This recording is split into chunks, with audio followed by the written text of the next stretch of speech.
कहते हैं ना, जब दिल बहुत थक जाए तो वृंदावन चले जाना चाहिए। हाँ बिल्कुल। वहाँ की हवा में ऐसा सुना है जैसे राधे राधे गूंजता रहता है। हाँ और मिट्टी में कृष्ण के कदमों की छुअन है। जी।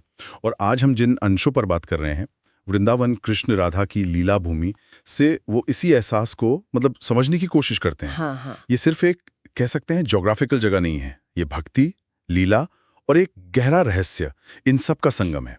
तो आज हम यही कोशिश करेंगे कि इन अंशों के जरिए वृंदावन का जो सार है वो समझे। मतलब वो कहानियां, वो जगहें और वो जो एहसास है ना, जो इसे इतना खास बनाता है। बिल्कुल। जैसा आपने कहा, ये सिर्फ एक जगह नहीं है, एक बहुत गहरा अनुभव है। और ये अनुभव शुरू होता है कृष्ण की बाल लीलाओं से। हाँ, वो जो उनकी शरारतें थी ना, जिसे लीला कहते हैं, भगवान का दिव्य खेल। हाँ, जैसे वो माखन चोरी वाला किस्सा। हाँ। माँ यशोदा पूछती हैं, लाला ये हांडी खाली कैसे हो गई? हाँ हाँ। और कृष्ण कितने भोलेपन से कहते हैं, माँ मैंने नहीं खाया, वो तो माखन खुद ही मेरे मुंह में चलाया।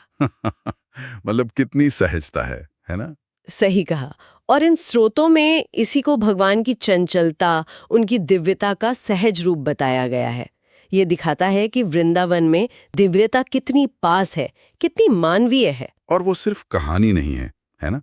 मतलब वो ईश्वर के भक्तवत्सल रूप का प्रतीक है कि वो भक्तों के साथ खेलने को तैयार हैं। बिल्कुल, भक्ति का एक बहुत ही प्यारा रूप है ये। और फिर राधा कृष्ण की लीलाएं, वो सांप वाला मजाक तो बड़ा ही दिलचस्प है। हाँ, वो भी।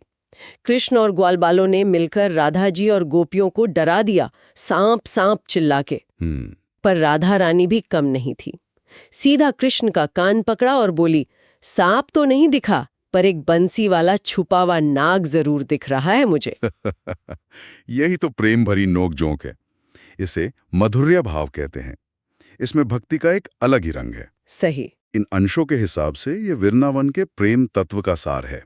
शरारत भी है और गहरा समर्पण भी। बिल्कुल। और वहां का माहौल, सुबह सुबह वो तुलसी दल बेचते हुए साधु, राधे राधे कहती हुई फूल बेचने वाली लड़कियां, यमुना का किनारा, कितना शांत। ऐसा लगता है जैसे किसी और ही लोक में आ गए हों। जी हाँ, स्रोत भी यही कहते हैं कि ये वातावरण ही ऐसा है जो लोगों को भक्ति की ओर खींचता है।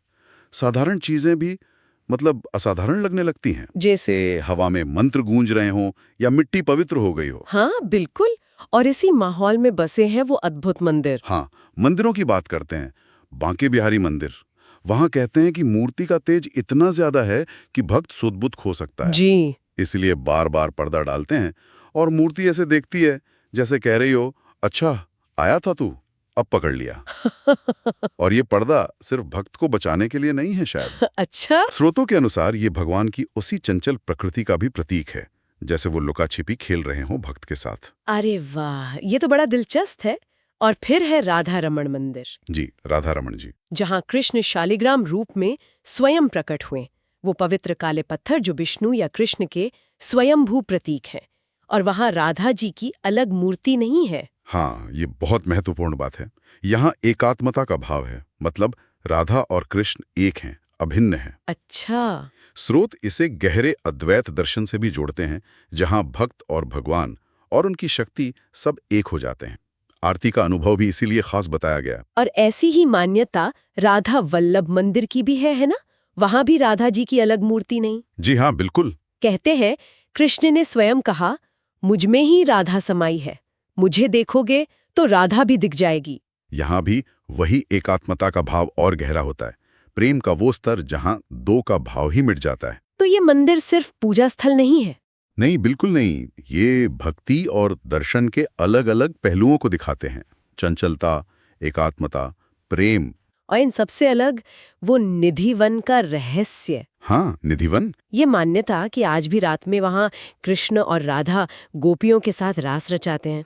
वो दिव्य नृत्य। जी। और रोज रात सेवादार श्रृंगार का सामान रखते हैं, थाली सजाते हैं, और सुबह वो सब बिखरा मिलता है। हाँ, और रात में वहाँ कोई रुक नहीं सकता, सख्त मनाही है। क्यों? मतलब क्या होता है? स्रोत कहते हैं कि ये दिव्य लीला का क्षेत्र है जो हमारी सामान्य समझ और इंद्रियों से परे है।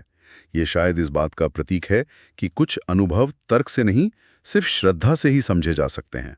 ये वृंदावन का रहस्यमयी पहलू है। तो कुल मिलाकर ये सारे स्थान बांके बिहारी जी, राधा रमन जी, राधा वल्लभ जी और निधिवन, ये सब मिलकर वृंदावन के उस अनुभव को पूरा करते हैं जिसकी बात हम कर रहे थे। बिल्कुल, इन अंशों से यही समझ आता है कि वृंदावन महज घूमने फिरने या देखने की जगह नहीं है, ये गहराई से महसूस करने की जगह है। हाँ, जैसे किसी भक्त ने कहा है ना, हर पेड़ से राधा का नाम निकलता है और मिट्टी के कण कण में कृष्ण के चरण महसूस होते हैं।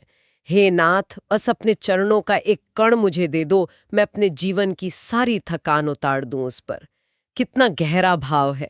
अंत में इन स्रोतों का निष्कर्ष यही है कि वृंदावन का असली सार वो अंदरूनी अनुभव है, वो भक्ति है, और उसे शायद आप कहीं भी महसूस कर सकते हैं, भौगोलिक सीमाओं के पार भी। ये एक अवस्था है, सिर्फ एक स्थान नहीं। और ये हमें इस सवाल के साथ छोड़ जाता है कि किसी जगह के लिए इसका क्या मतलब हो सकता है कि वो इतनी शक्तिशाली दिव्य उपस्थिति और भावना रखती हो कि हवा और मिट्टी जैसे साधारण तत्व भी इतने असाधारण महसूस होने लगे। सोचने वाली बात है।